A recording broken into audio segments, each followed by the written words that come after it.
Nicole VanderHeyden was a loving mother, a devoted partner, and a woman full of life. She had plans for the future, dreams she was working toward. But on a cool spring night in May 2016, those dreams were shattered in the most brutal way imaginable. She spent the night out with Douglas and friends, laughing, drinking, celebrating life. But something went wrong.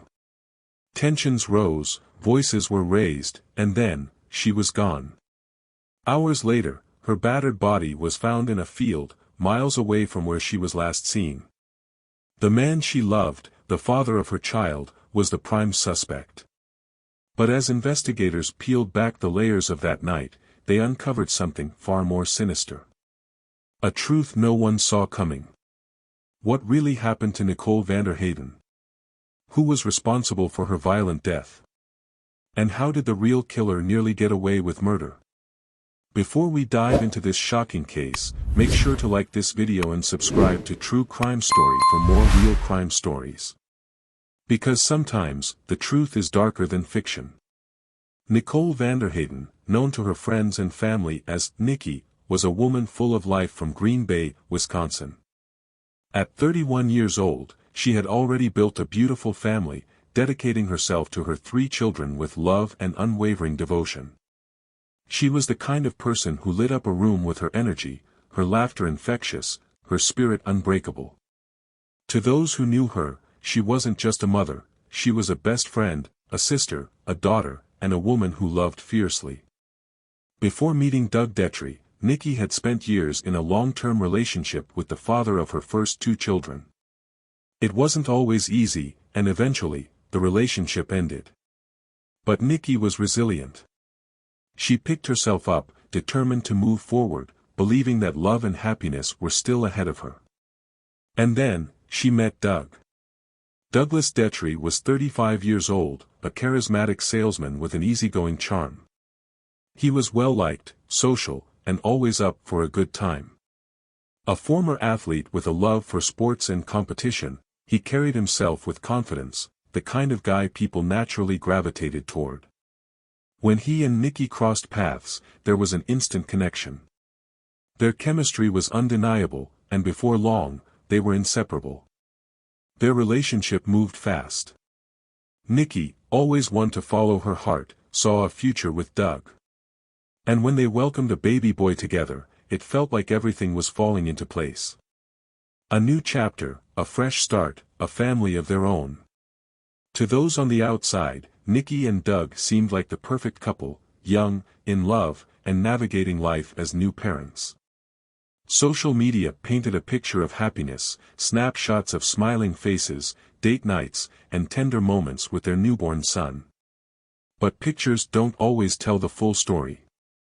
Behind the smiles, behind the carefully crafted posts, there were cracks forming in their relationship. Those closest to them saw the tension, the disagreements, the way their arguments escalated, especially when alcohol was involved.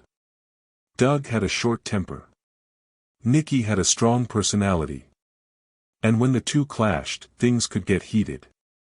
Still, Nikki believed in love. She believed in second chances. She wanted to make it work, not just for herself, but for her children. But what she didn't know, what no one could have imagined, was that her search for happiness would lead her down a path of betrayal, violence, and an ending so brutal it would shock an entire community. Because soon, Nikki VanderHeyden would go from a woman full of life, to the victim of a horrific crime. And the man she had fallen for, the man she had built a life with, would find himself at the center of a murder investigation. It was supposed to be a night of fun, just a break from the everyday stress of parenting, a chance to unwind, drink, and let loose.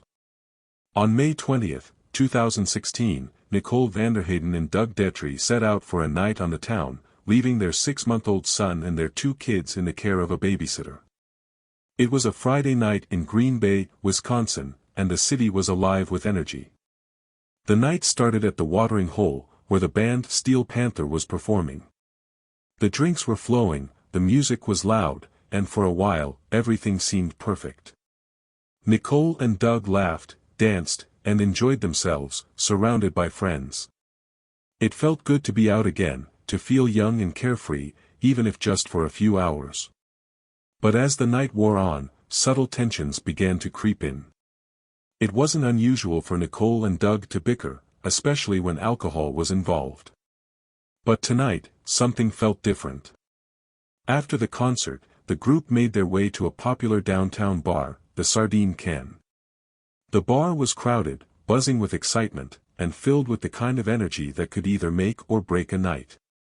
Nicole and Doug grabbed more drinks, mingled with people, and continued the night.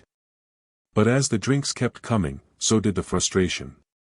Nicole started to feel like Doug was ignoring her, too caught up in conversations with other people, including other women. At first, she brushed it off, maybe he was just being social. Maybe she was overthinking it. But the more she watched him laugh and chat while barely acknowledging her, the more her frustration grew. She had left her baby at home for this. She had dressed up, excited for a night out together. And yet, here she was, feeling invisible. Nicole wasn't the kind of woman to hold back her emotions. When something bothered her, she said it. And that's exactly what she did. She confronted Doug, calling him out for ignoring her, for making her feel like an afterthought on a night that was supposed to be about them. Doug, already a few drinks in, didn't take the confrontation well. He dismissed her, telling her she was overreacting, that she was making a scene. But that only made things worse. Nicole was angry, embarrassed, and hurt. Witnesses at the bar later recalled seeing her visibly upset, her voice rising, her frustration boiling over. Doug, on the other hand, seemed indifferent, brushing off her concerns like they didn't matter. To him, it was just another argument, just another night where alcohol made emotions run high. But to Nicole, it was something deeper. And then, she had enough. At 11:30 p.m., in the middle of the argument, Nicole made a decision that would change everything. She stormed out of the bar alone, pushing her way through the crowd and into the night. Aaron, Doug's friend, offered to take her home to her young children, but she refused. Doug didn't follow her. Maybe he thought she just needed space, that she would cool off and come back. Maybe he didn't take her anger seriously. Nicole, walking away from the bar, called him multiple times. No answer. She texted him. No response. She was alone. Drunk. And angry. And somewhere out there in the darkness, danger was waiting. By the next morning, Nicole VanderHeyden was still nowhere to be found. The house was quiet, too quiet. The crib where her 6-month-old son slept was untouched, waiting for his mother to return. But she never did. Doug Detry woke up with no idea where she was. He had slept at a friend's house, too intoxicated from the night before to drive home. His last memory of Nicole was their argument at the bar, her storming out in anger.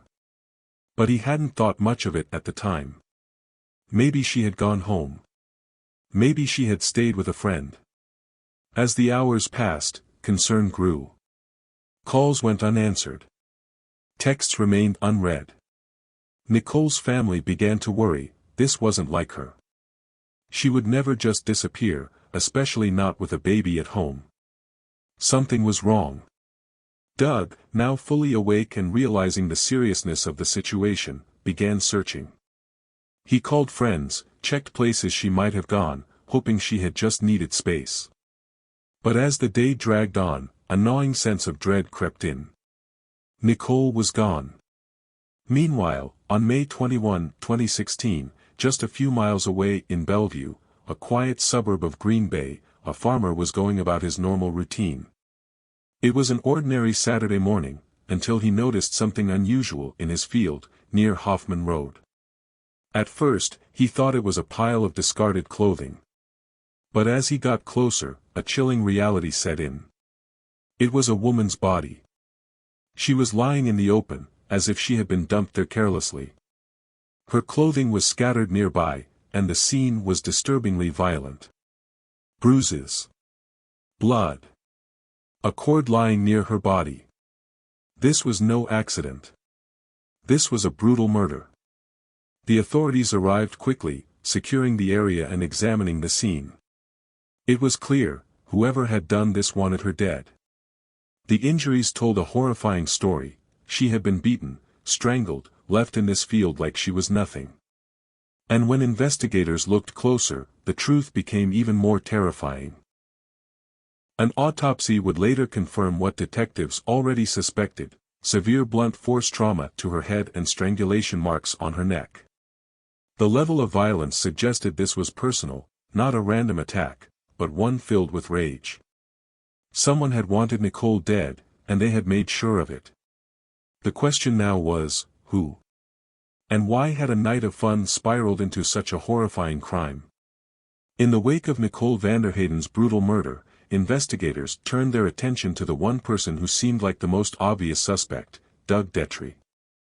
Doug had been one of the last people to see Nicole alive. Witnesses at the bar had seen them argue, and Nicole had stormed off alone, leaving behind a trail of unanswered calls and desperate text messages. It was a classic setup: an angry argument, a missing woman, and a boyfriend with no solid explanation for where she was. When police brought Doug in for questioning, he seemed nervous but adamant. He had nothing to do with Nicole's murder. He told investigators he had stayed out drinking with friends and later crashed at a buddy's house, too drunk to drive.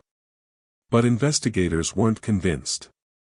His story was convenient, too convenient. So they dug deeper. Doug's house was searched. His clothes were taken for forensic testing. Every inch of his life was placed under a microscope.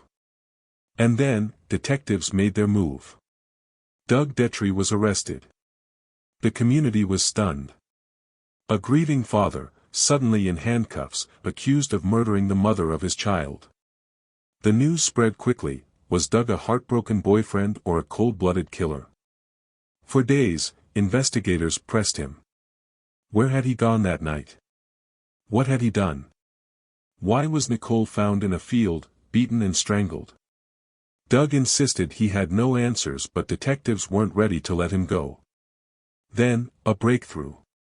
Doug had been wearing a Fitbit that night, a simple fitness tracker that suddenly became the key to his innocence.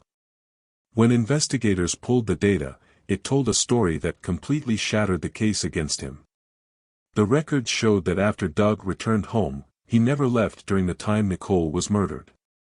His Fitbit tracked his movements, or, rather, his lack of them. There was no sudden burst of activity, no steps leading away from his home, no indication that he had driven out to a field in Bellevue. And just like that, the case against Doug collapsed. There was no physical evidence tying him to Nicole's murder. No DNA. No blood. No defensive wounds on his body. Authorities had no choice but to let him go. But that left the most terrifying question of all: if Doug didn't kill Nicole, who did? For months, there were no answers. The case seemed to stall, the brutal murder of a young mother hanging over the town like a dark cloud. Then, in September 2016, a random arrest for an unrelated crime led detectives straight to the man they had been searching for. His name was George Birch. A drifter. A convicted felon. A man with a dark past. When authorities seized his cell phone, they weren't expecting much. But then, they discovered something chilling: GPS data that placed Birch at the very scene where Nicole's body was found. It was undeniable evidence. Nicole VanderHeyden had been there that night. And so had George Birch. Then came the DNA test. Forensic analysis revealed that Birch's DNA was found on Nicole's body and clothing. Not Doug's. Not a stranger's. His. Finally, police had their suspect. But when they confronted George Birch, he didn't panic. He didn't break down. Instead, he told a story so unbelievable, so twisted, that it seemed like something straight out of a crime novel. Birch admitted he was with Nicole that night. He claimed they had met, hit it off, and ended up together. But then, he said, something went horribly wrong. According to Birch, Doug Detry was the real killer. Birch painted a vivid, shocking picture. He claimed that after he and Nicole had been together, Doug caught them, flew into a jealous rage, and murdered Nicole right in front of him. He alleged that Doug then forced him at gunpoint to help dispose of her body, warning him that if he ever spoke a word, he would be next. It was a bold claim. A desperate one. But there was one problem. Doug's alibi was airtight. His Fitbit data. His phone records. His lack of any DNA or injuries. Nothing placed him at the crime scene that night. George Birch, on the other hand, had no alibi at all. His phone had placed him in the exact field where Nicole's body was found. His DNA was all over her. And suddenly, the pieces of the puzzle started to fall into place. Someone had brutally murdered Nicole VanderHeyden that night. And that someone was not Doug Detry. After nearly 2 years of waiting, the time for justice had finally arrived. In February 2018, George Birch walked into a Wisconsin courtroom, facing the most serious charge possible, first-degree intentional homicide. If convicted, he would spend the rest of his life behind bars. The prosecution wasted no time. They presented damning evidence that left little room for doubt. First, the DNA analysis. It was undeniable. Birch's DNA was found all over Nicole VanderHeyden's body. His skin cells. His sweat. His genetic fingerprint, proof that he had been with her during her final moments. Then came the GPS data from his cell phone, data that placed him exactly at the scene of the crime. Investigators had retrieved location records showing Birch's movements on the night of May 20, 2016. His phone had traveled from Green Bay to Bellevue, stopping right in the area where Nicole's body had been dumped. And just when it seemed the evidence couldn't get any worse, cell phone records exposed his lies. Birch had claimed that Doug Detry was the real killer, that he had been nothing more than an unwilling accomplice. But his own phone data shattered that story. There were no calls to 911. No messages to friends. No desperate attempt to report what had allegedly happened. Instead, there was only silence. A man guilty of nothing wouldn't have stayed quiet. But George Birch did. Throughout the trial, Birch remained defiant. He stuck to his story, refusing to take responsibility for Nicole's brutal murder. But the jury wasn't buying it. They had seen the crime scene photos. They had listened to the forensic experts. They had watched the GPS records unfold before them. And after nearly 2 weeks of testimony, it only took them 3 hours to decide his fate. On a cold February afternoon, the verdict was read. Guilty. George Birch had taken Nicole VanderHeyden's life in a fit of brutal violence. And now, he would never walk free again. In May 2018, at his sentencing, the courtroom was packed. Nicole's family sat in the front row, gripping each other's hands, waiting for the moment they had prayed for. When the judge spoke, his words were clear: there would be no second chances, no possibility of parole.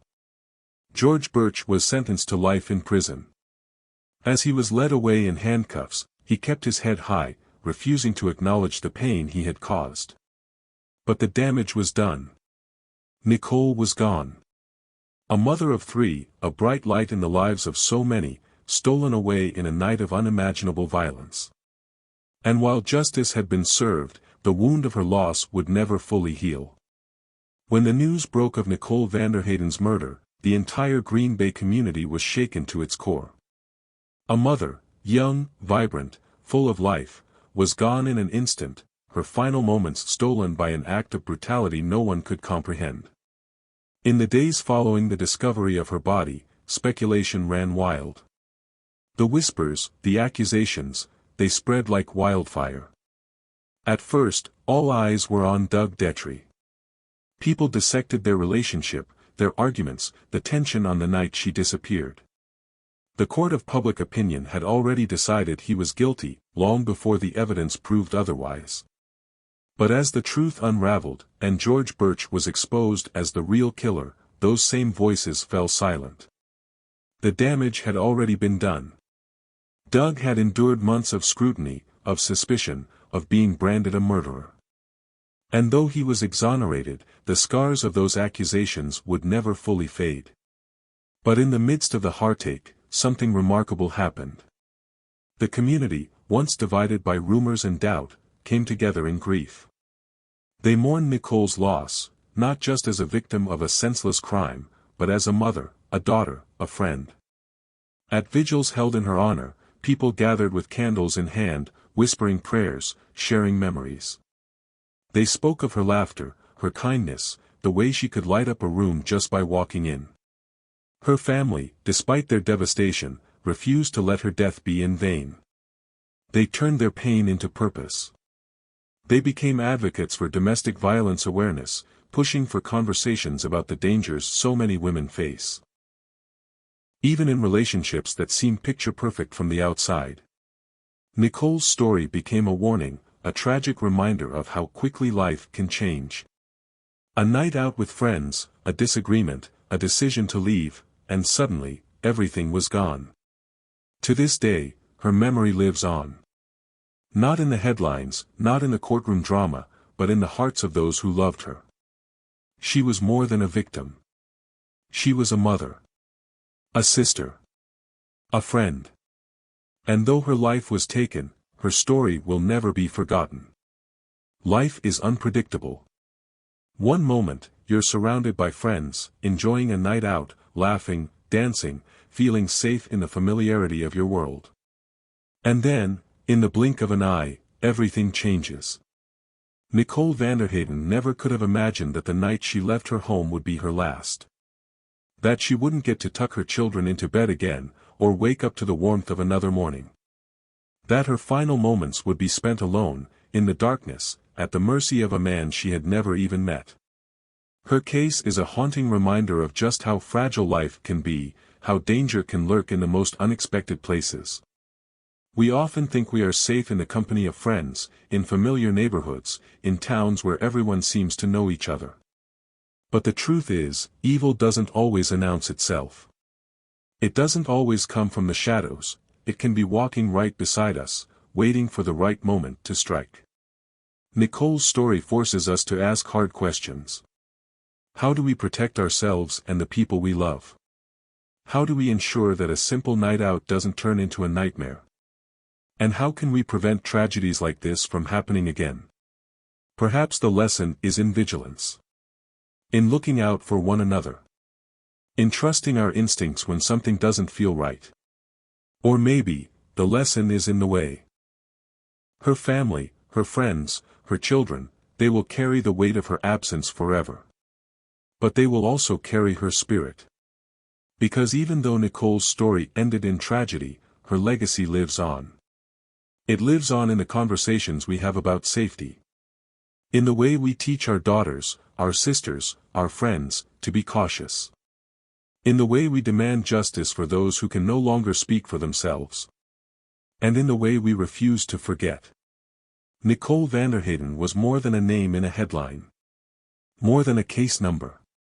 She was a mother. A friend. A woman who deserved so much more than what happened to her. And as long as we continue to tell her story, as long as we remember, she is never truly gone. If this case left you shocked, if Nicole's story resonated with you, let her memory serve as a reminder to always stay aware, to always look out for each other, and to never take life, or the people we love, for granted. For more cases that explore the darkest intersections of love, lies, and betrayal, like this video and subscribe. Because the truth is, real horror isn't found in movies, it's found in the world around us.